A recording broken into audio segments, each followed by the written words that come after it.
The Chicago Bulls currently have one open roster spot remaining, which they're probably going to fill with a veteran minimum contract. We're going to talk about players that they could look at and target for that vet minimum spot. We're also going to talk about why the Bulls did decide on Ayo Dosunmu over Javon Freeman-Liberty, even though it wasn't really decided between the two, which we're going to talk about in that segment. And we're also going to dive into the mailbag. All that and more right after this. You are now tuned in to Chicago Bulls Central, your number one place for all Chicago Bulls news and content.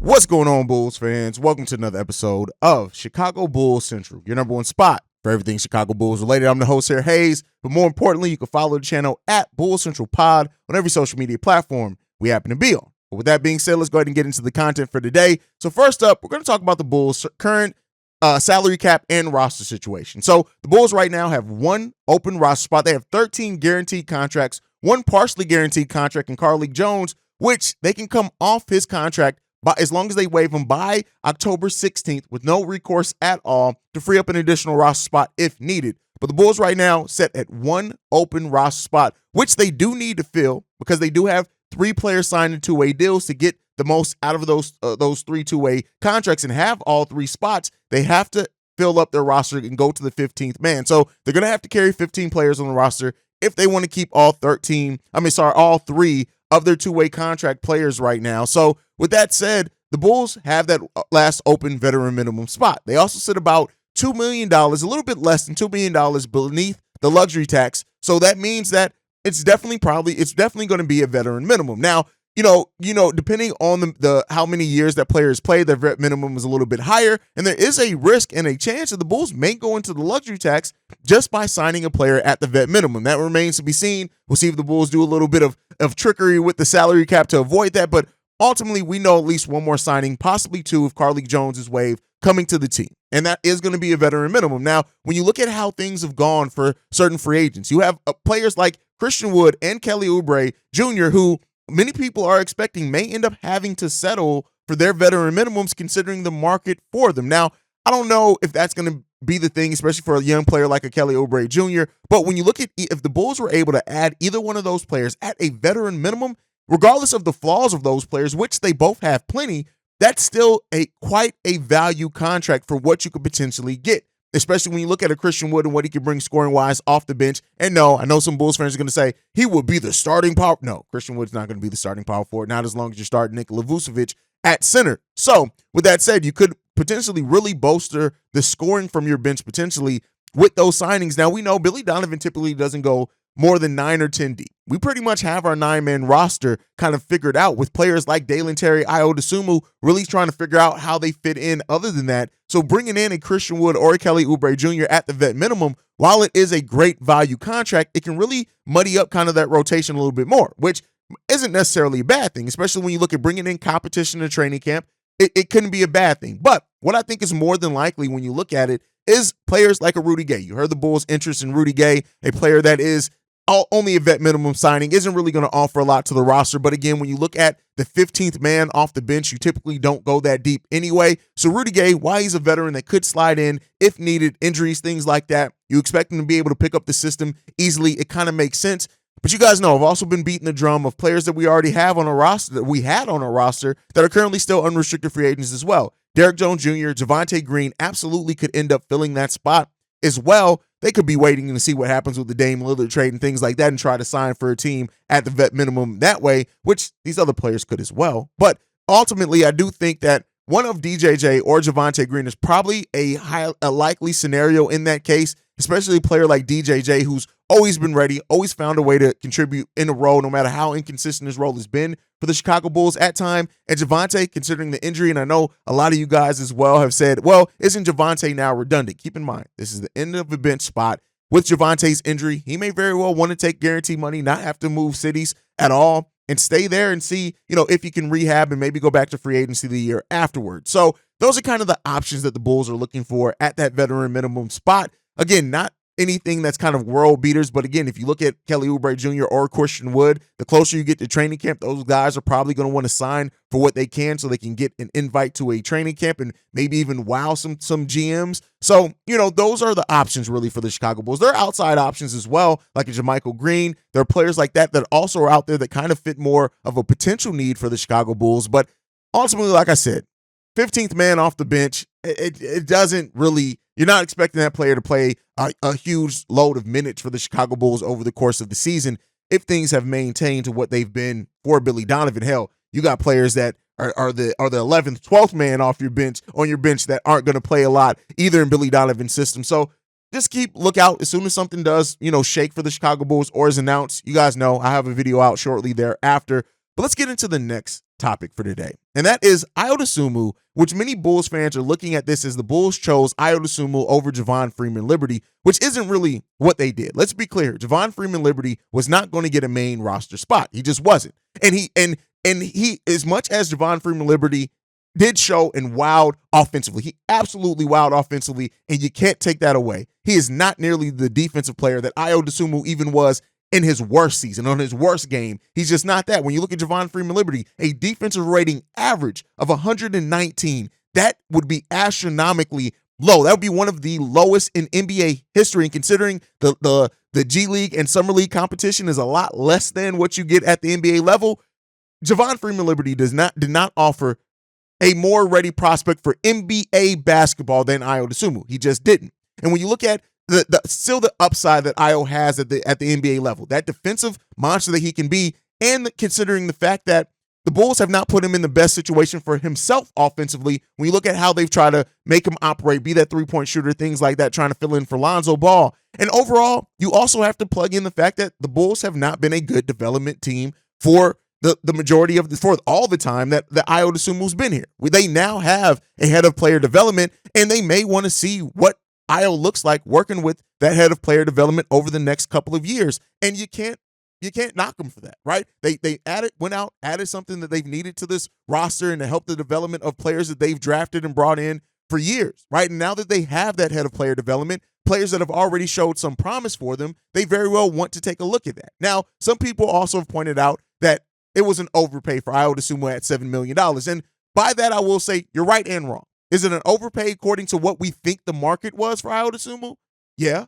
But when you look at the fact that he's your own free agent, you couldn't sign him for less than the qualifying offer anyway. His qualifying offer was a little bit over. It was $5.2 million. He's still getting paid less than the mid-level exception. And as the salary cap rises, Ayo Dosunmu's salary does not rise. It was still a very solid deal for the Chicago Bulls and a very movable deal. And one of the things as well that I have pointed out, that I do think the Bulls are setting themselves up to be in better position if a trade presents itself to where they don't have to trade a lot of their major pieces to make a deal happen. That's what we've seen a lot of the teams do that have cores they want to stick and keep together, but also have teams and other teams that are trying to shop players that could add to that core. Before, if the Chicago Bulls wanted to match a salary that was anything over $7 to $8 million, they would have had to include any combination of Alex Caruso, DeMar, Zach, Vooch, and ultimately, whether right or wrong, whether we agree or disagree, this front office did not want to do that. And that's where the Bulls sit right now. And overall, the lack of development, I do think, points positively to Ayo Dosunmu, who still has tons of upside, and we'll see if he ends up bringing it. But if he does not, the fact of the matter is it's a $7 million deal, not one, and that's average, right? The first year is probably going to start off at about $6.5 million, and maybe even a little bit less than that. So again, not a terrible deal by any stretch of the imagination, even though some Bulls fans would have you think that. But that is kind of the thinking and thought process that I see that went into that. But okay, let's get into the mailbag for today. We have one text message, 2 voicemails, 3 voicemails actually. Wow, we got 3 voicemails. All right, let's get into this first one. This is a text message. This one's from Dee Dee, and she says this. He, not sure. Dee Dee, I assume that's a woman, but I don't want to misgender anybody. But what up, Hayes? This is Dee Dee. Love your work. Listen to you several times a day, every day. But catching your vids after Ayo re-signed and JFL signed with Toronto, and wondered your thoughts on if those could have been related. Only Ayo rumor was with Toronto, then they turn and get a guard we spent time developing in our system. Do you think that could have been a handshake deal between AK and Ujiri?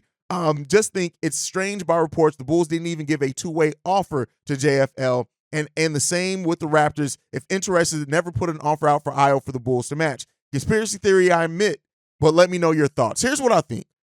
I think that the Toronto Raptors could have very well looked at it and said, listen, we're interested in Ayo Dosunmu, but they do re-sign this Ayo Dosunmu kid. Hey, there's a hell of a point guard prospect in Javon Freeman Liberty sitting there as well that we can go after. I don't know if it was a handshake deal or anything like that because that just doesn't make any sense. It doesn't really benefit anybody. So ultimately, I think this. I do think that once it was signaled, once the Bulls re-signed Ayo Dosunmu, and also keep in mind, before the Ayo Dosunmu re-sign deal, the Bulls locked in their third two-way contract in Ernolap Bitum. So I think that was more the thing. The Toronto Raptors saw that the Bulls signed Bitum to their last two-way contract and said, bet, this is our time to go after JFL. Clearly, the Bulls aren't going to be making an offer. And I think that's what happened more likely than it have anything to do with Ayo Dosunmu, but I could very well be wrong on it. It's not anything that I'm saying that I'm ultimately right. Listen, I'm a conspiracy theorist too. There are a lot of conspiracy theories that are absolutely true around the NBA. We just haven't heard about them yet. All right, let's go ahead and get into this voicemail. The first voicemail, this one's from Oscar. Hey, it's Oscar here, man. What's up?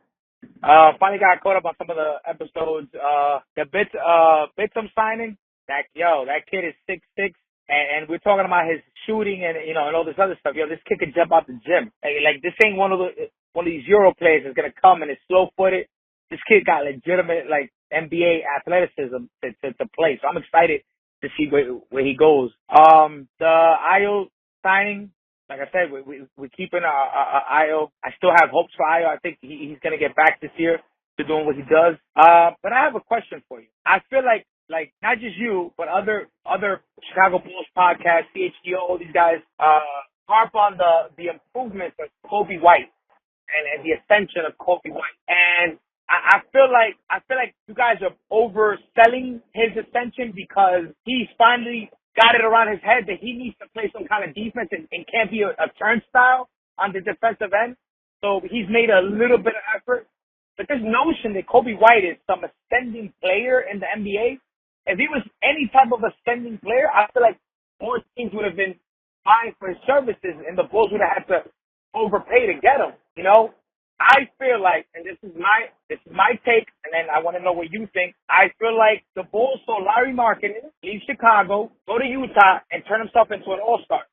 But what people forget is that Larry Markkinen, while in the Chicago Bulls, I don't know how people forget. Larry Markkinen, January, February, Larry Markkinen. Every year, this dude will go on a tear, January, February, averaging 25-plus points, killing the league, torching the league. And everybody be like, yo, this kid is real. Like putting it all together and putting it out there and showing that, hey, I'm a legitimate NBA player. Like Coby White and for that case, Patrick Williams they haven't been able to put 2 weeks, I think, of that legitimate, this kid belongs here. Like this kid is a monster on tape to really validate the Bulls fans or the front office feeling like, damn, I don't want this kid to leave because if he goes somewhere else, he's going to blossom into this. I still haven't seen that potential on a basketball court to feel like, hey, if these guys leave, we're going to miss out on something. I feel like the Bulls are suffering from Larry, from the Larry effect, and they feel like, oh my God, we got to hold on to these guys. What happened? Shout out to my little brother, Oscar. I don't even know if Oscar's older or younger than me. I'm just assuming Oscar's my little brother. That's my dude. He calls in all the time. But he says this, Bulls, Bitum signing a plus. I agree. I think Bitum has huge upside, NBA overall upside. And I honestly think the only way he's probably on a two-way deal is they just want to see how he acclimates to the NBA three-point shooting line, right? How does he acclimate to some of the speed in the NBA? He played in the second best league to the NBA. So, that upside is there. It's positive, right? Both defensively and offensively. While not by any stretch of the imagination a lockdown defender, he is an active defender that does not back down. His shooting, if that shooting holds true to the NBA three-point shooting line, even if it drops off, he averaged on 7 3-pointers per game, 40% shooting from three. Even if coming out a little bit further, that drops down. Let's say he knocks off 3 to 5%. That would still put him at an extremely positive three-point shooter, and I don't think it's going to drop off that much. When you go and look at some of the places he took three-point shots from, it's almost kind of like he was preparing for the NBA because he's not right on that line either. So I think he's going to do fine shooting at that NBA three-point line. And I think as he shows that he's acclimating to that part, he's definitely going to be on the Bulls' main roster sooner rather than later. As far as Ayo having a bounce back year, completely agree with you. I think he's going to be motivated. And I think he's gonna, want to live up to that contract and in his city, right? Now, as far as Kobe White's development being overstated, no. And here's what I'll say on that. There was a stretch, not even this past season, last season, where the Bulls won 9 games in a row. 3 of those games were won by Kobe White's defense. Yes, Kobe White does not show. You compared it to Lauri Markkanen, you went on this whole long thing with Lauri. Lauri showed that offensively. And yes, Kobe has not shown that flashes offensively, neither has Patrick Williams. Patrick Williams was the least scored on player in the NBA last season, right? That's not flashy. That's not something that you notice. It's not something that you will notice until that stat comes along. So I don't think that you can take Lauri showing flashes offensively, because Lauri was absolute dog shit defensively, and say that that means that these guys haven't shown anything. Kobe White absolutely changed the pace of games by his defense, playmaking, and how intelligent of a basketball player he came. If you're completely underselling it to say, oh, he just decided to show effort defensively. No, that's not what it was. It was so much more than that. He understood things defensively and what teams were doing and reading. And that is what I think a lot of people underrate, is the defense. And I understand it. It's an easy thing to underrate with most scenarios, but Kobe White's defense is nothing to just overlook as, oh, he just gave more effort. No, he showed way more intelligence than that. And a matter of fact, even in his dribbling abilities, ability to get to the rim, just his understanding how to make better passes, Kobe White showed and improved in a lot of areas that absolutely impacted the Bulls winning games last season. There's a reason why the Bulls were on pace to beat the Miami Heat with Kobe White and Andre Drummond in that game in the play-in tournament. The moment they got taken out, it changed some things. Those are things that benefit, and that is why Kobe White is absolutely on the ascension. Is he on the ascension to be a superstar? No, that's not what we said. He's not paid like one either. He's paid like a solid bench player that has that upside and that potential, and that's the way that I personally see it. I know some people share your opinion on it as well. We'll see where it ends up shaking out and if Kobe White continues to ascend like he showed some flashes of last season. All right, let's get into this next voicemail. This one's from Reginald. Hey, this is Reginald from Columbus, Georgia. I got 2 questions for you. One, if you had a choice, would you have signed Javon Liberty Freeman to the main roster in order to keep him? And my second question is, who was a worse owner in your opinion? Snyder with Washington or Michael Jordan with Bobcat?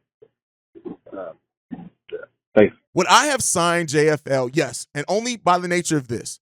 You have Carlik Jones, who I don't see Carlik Jones as an NBA prospect at all. And not to say that Javon Freeman Liberty is this huge, higher prospect, NBA prospect than Carlik Jones, but I do think this. He has more traditional size. Yes, he has defensive limitations and ability, but at the bare minimum, you can kind of see I would have absolutely waived Carlik Jones, and I would have signed Javon Freeman Liberty. That's what I personally would have done. That's what I would have done. At the end of the day, he's still your 5th, 6th guard off the bench. You're not going to see the floor much, but you can guide his development, right? May not see the floor a lot this year, but working with the Bulls player development coach and that shooting coach and, being in practice with these players, he could turn into something for you next year, right? That's what I would have done, absolutely. Now, as far as your second question, who's the worst owner, Snyder or MJ? MJ by far. Like, the Hornets are one of the worst run organizations in sports, not just basketball, in sports, period. That's my opinion on that. Let's get into this last voicemail. This one's for Mark. Hey, what's up? Hey, this is Mark. I just wanted to call in, just chime in on my thoughts on what the Bulls did this offseason. Let's be real. The Bulls, they did what they could. They did what they did, the smart moves, the moves to help the team be basically the same way it was last year. The way that the Bulls play, I understand that we talk about the wins that we could have won or the games that we could have had that won. But let's be real, bro. These Bulls, bro, like, when it comes to the East, these Bulls not putting up a fight, bro. They not putting up a fight. If you look at the landscape around the Eastern Conference and you compare that with the team that we got, it's so much more complete teams out there than the Chicago Bulls. The Bulls, they really missed the mark on trading one of those big 3 players.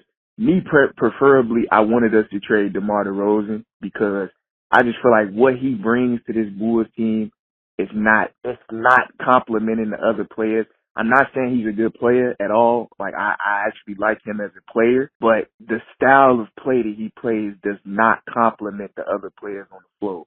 He takes the ball away from the Zach LaVines and the Vucevic. He takes the ball from them because he's so heavily ISO'd. And when you take away his scoring, let's be real. What else does he bring to this team on both sides of the floor when you take away his scoring? I know he's able to play make. He's able to pass the ball. He's a good leader. He's a good voice.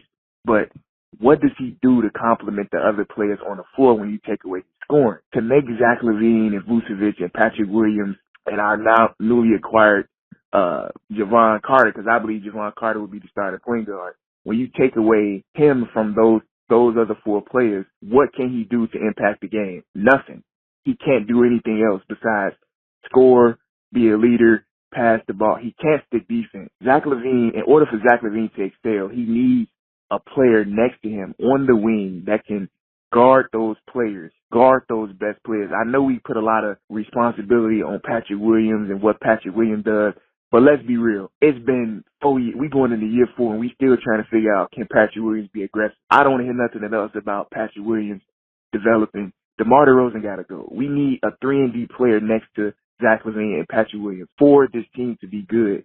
And the way that this team is set up, we have the I got to disagree with you, Marcus. I think the Bulls absolutely could. But hell, we put up a fight so often. I know you said that you did quote it, but like, we beat some of the better teams in the NBA last season consistently. It wasn't just a flash in the pan, consistently.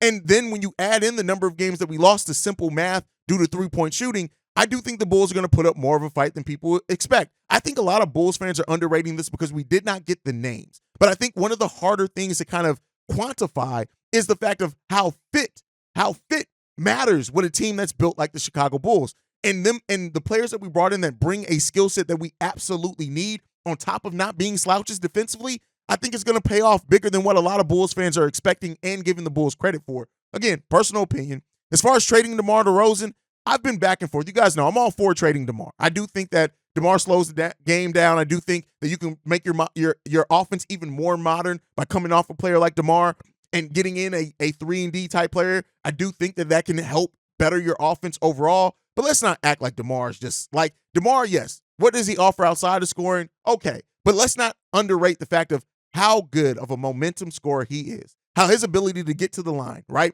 How his ability to, when the Bulls don't have anything going, he's going to be able to put points on the board because he can get to the free throw line. And let's also take in mind, too, you pointed at DeMar, how he doesn't make players better and things like that.